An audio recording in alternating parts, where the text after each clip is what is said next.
Many diets have been purported to treat multiple sclerosis. Today we'll take a look at these 5 popular MS diets. I'll describe them and I'll show one scientific study associated with each diet. I'll compare and contrast them, and at the end I'll give my personal opinion. We'll look at the Wahls Protocol. This is Dr. Terry Wahls, a physician who reported improvement of her own secondary progressive multiple sclerosis with a modified paleo diet and has now published multiple randomized controlled trials.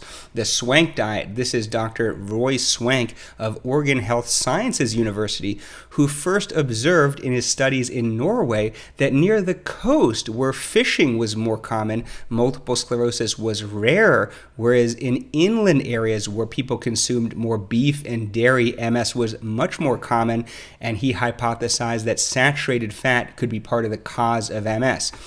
Overcoming multiple sclerosis. This is Professor George Jelinek, also a physician who reported that he did very well with his multiple sclerosis, and he developed his own program and has now published multiple long-term observational studies on the topic. The Best Bet Diet. This is Ashton Embry, who, after finding out that his son, Matt Embry, pictured to the right, had multiple sclerosis, developed a diet based on multiple scientific principles.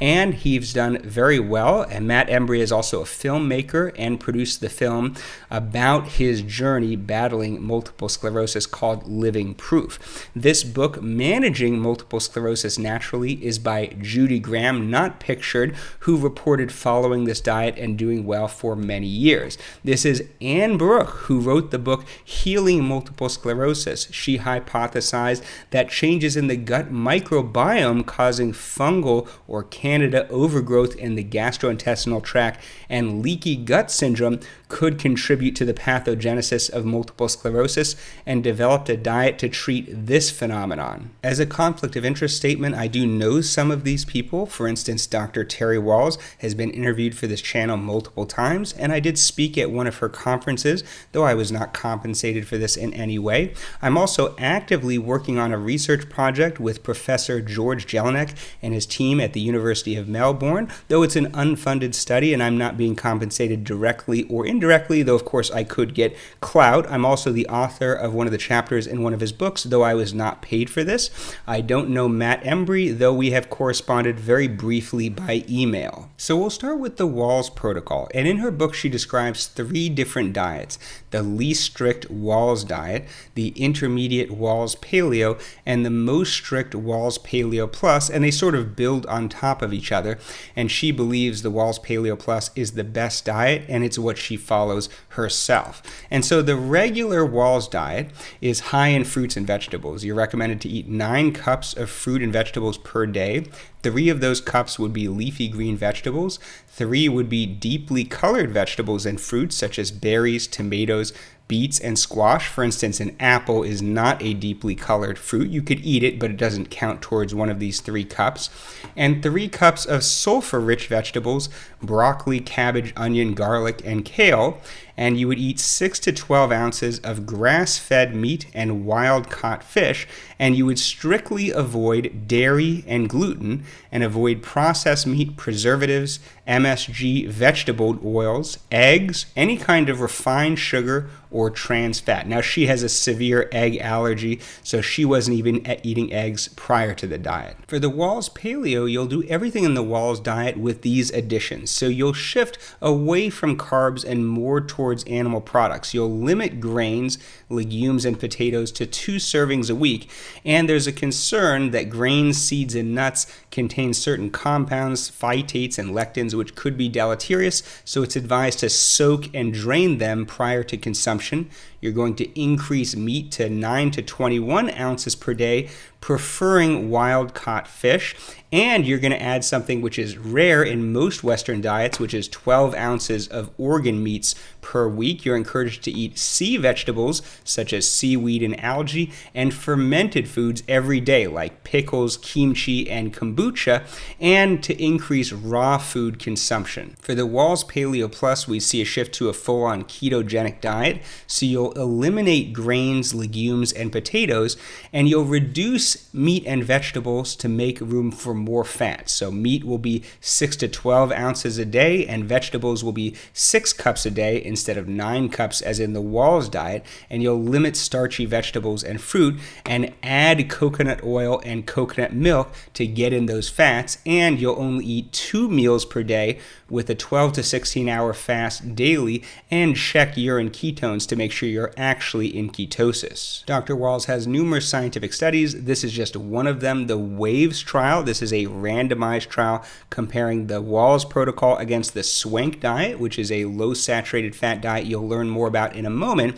And there were numerous outcomes. This is just one of them. This is the 6-minute walk test, how far you can walk in 6 minutes time. And after 24 weeks, everyone improved. The Swank group improved by about 10 meters, but for the Wahls group close to 40, and this was a statistically significant difference. And it's not a huge absolute difference, though it could be clinically significant, and this was only over 24 weeks. I should note that Dr. Wahls also recommended numerous supplements as shown here. Now we move to the aforementioned Dr. Roy Swank. The Swank diet is primarily inspired by epidemiologic evidence and some basic science evidence that saturated fat affects the cell membrane. And he recommended a very low saturated fat diet and recommended people limit saturated fat to 15 grams per day. Now keep in mind that back then scientists didn't understand that all natural oils contain a combination of saturated and unsaturated fats, so he sort of underestimated the amount of saturated fat that people were consuming. And I've actually read his book and some of the recipes, and I would say this diet is not extremely strict and may be the easiest to follow out of all these diets, which is something to consider. He recommended no red or dark meat for the first year, but after a year, 3 ounces a week, which is very little, was allowed. White meat, chicken, and turkey with no skin and fish were okay, but you would have to limit the fatty fish. And some amount of dairy was okay. Non-fat milk and skim milk and 99% fat-free cheese was allowed. And fatty vegetables were supposed to be limited, such as olives and avocado. You could eat eggs, up to 3 a week, and an unlimited number of egg whites. And he recommended adding polyunsaturated oils 20 to up to 50 grams per day, though he later said this is mostly to make the diet more palatable. It's not really necessary to add fat to the diet, in his opinion. You would avoid processed food, hydrogenated oils, and refined sugars, and also limit salt, and take a teaspoon of cod liver oil per day, which is rich in vitamin D, and it's well known that low vitamin D is linked to the risk of MS and also worse prognosis in MS. So Dr. Swank recommended that all of his patients follow his very low saturated fat diet, and he published numerous observational studies comparing people who were compliant with the diet, who really kept to the low saturated fat diet, versus those who were doing worse in terms of not following the diet as strictly. Now, this is not a randomized controlled trial. There could be all kinds of biases. Maybe people who are doing well are more likely to stick to the diet, and people who are declining are less likely to be consistent with it. But he did have very long-term follow-up, which you don't see in modern times very often. So this is a little bit of a busy slide. The top 2 graphs are people who are compliant with the diet. And after the first year, you could have up to 20 grams of saturated fat per day, and so these are people who are under that, and their average saturated fat intake was 17 grams a day. Versus the bottom 2 graphs were people who were less compliant with the diet, more than 20 grams of saturated fat per day, and their average was 38, so a 21 gram difference. Now, the y-axis is the neurograde or level of disability, and this is much less sophisticated than modern scales like the Expanded Disability Status Scale, but it's still a legitimate way to measure neurological disability, and there are huge differences between each neurograde, and the x-axis is years on the diet.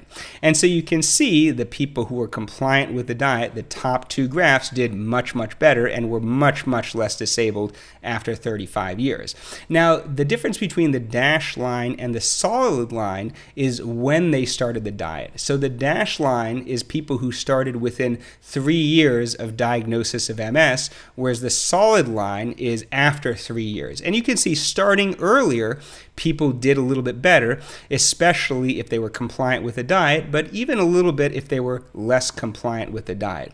At the very far right of the graph is the percentage who are deceased. And you can see people who were less compliant, 65 and 80% were deceased after 35 years. Of course, many of them could be much older. But in people who were compliant, it was only 21 and 31%, a huge difference in mortality. Next up is overcoming multiple sclerosis.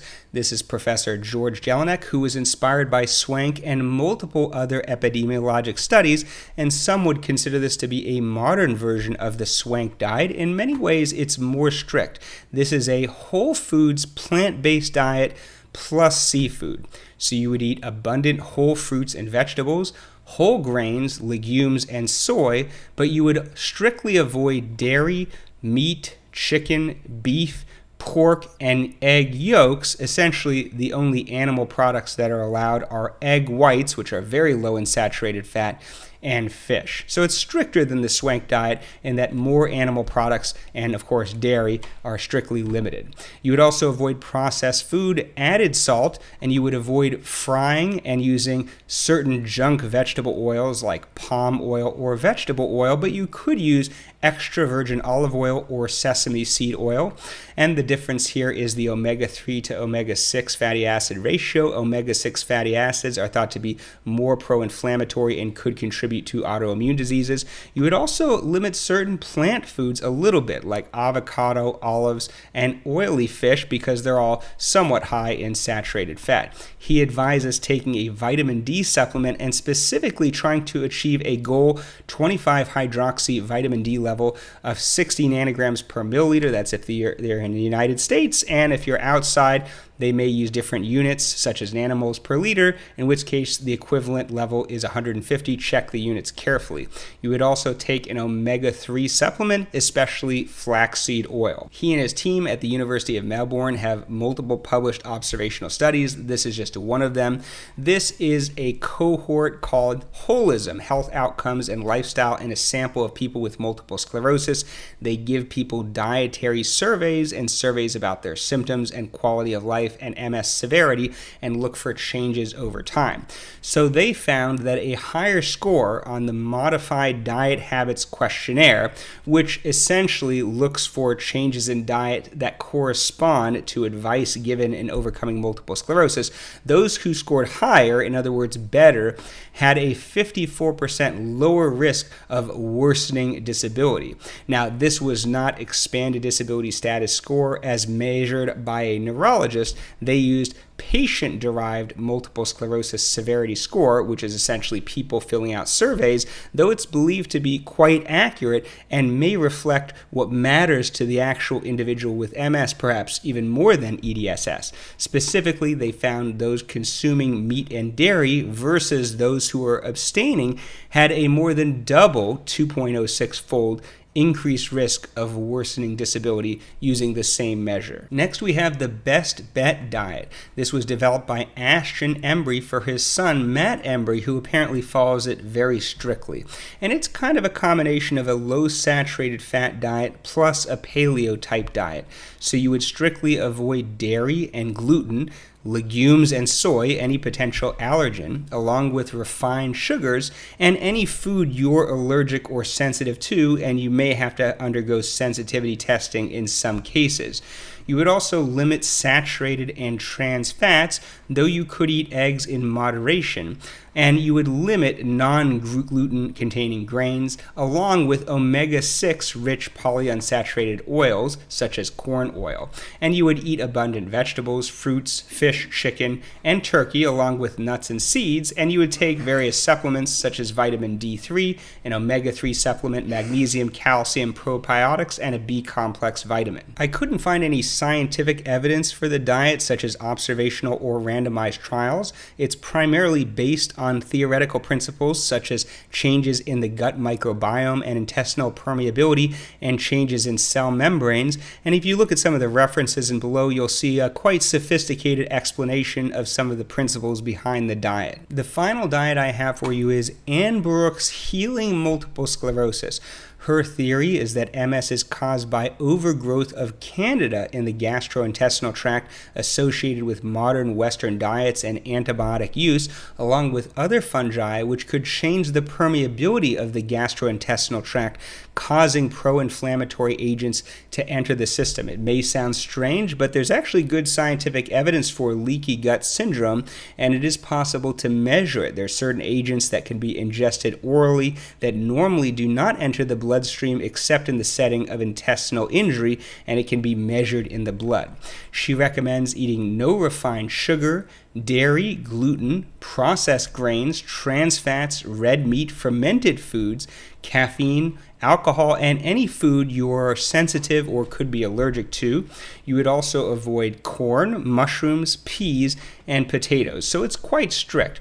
You would limit certain items like nightshade vegetables and legumes for 3 months just to see if you're sensitive to them, but you could potentially reintroduce them if there's no sensitivity. She would give a specific breakdown of what to eat. So 60% of your diet would be organic vegetables. 20% would be meats such as chicken, turkey, duck, and fish, though she recommended against red meat. 15% would be gluten-free whole grains, and only 5% of the diet would be fruits, nuts, seeds, legumes, and unprocessed oils. So fruit is limited because of the sugar, which potentially could contribute to fungal growth. She also recommended taking antifungal medication for 1 to 2 years. I could not find any scientific studies on this diet. I did find this randomized controlled trial on nystatin, an antifungal agent, not to treat multiple sclerosis, but to treat Candida hypersensitivity syndrome, which can cause multiple different categories of symptoms. This was a 32-week study, and they tried different formulations: oral nystatin, vaginal nystatin, or both, or placebo, and there were no statistically significant differences. There was a slight trend favoring the combination treatment group, oral and vaginal nystatin, but no clear differences. This chart summarizes the different diets and their different aspects. You can see all of them recommend avoiding processed food and dairy. 3 of the 5 are against gluten. However, it's acceptable in overcoming multiple sclerosis and Swank. And Professor Jelinek in his book says, hey, there are countries that have relatively high grain consumption but low rates of multiple sclerosis. Saturated fat is avoided in 4 of the 5 diets, but the Wahls Protocol, especially the Wahls Paleo Plus, is quite high in saturated fat. And that is the only diet to incorporate nutritional ketosis. All of the diets incorporate relatively high vegetable consumption, though different types of vegetables and some may be limited. Fruit is okay in most diets, though in the stricter forms of the Wahls Protocol, it's limited. In the regular Wahls diet, it's quite abundant. And in healing MS, it's limited because of the sugar component, which of course could contribute to fungal growth. Legumes are avoided in the Wahls Protocol and the Best Bet diet, and in healing MS only for the first 3 months to check for a sensitivity. The Wahls diet avoids eggs, but some of the other diets limit eggs 3 times a week with the Swank diet, and only egg whites with overcoming multiple sclerosis, and limited eggs with the Best Bet diet. For healing MS, they're okay as long as you're not sensitive to them. And of course, the Wahls Protocol is a little more complicated. There's some other elements such as fermented foods and organ meats. So which of these diets is the best to treat MS? Which is the most effective? I honestly don't know.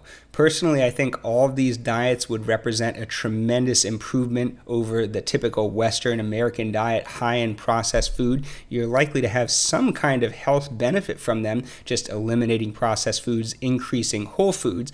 The question, is there a highly specific diet that's recommended for MS, is less clear. If you ask me which diet has the best evidence, I would say probably the Wahls Protocol. I mean, she has randomized controlled trials, class 1 studies.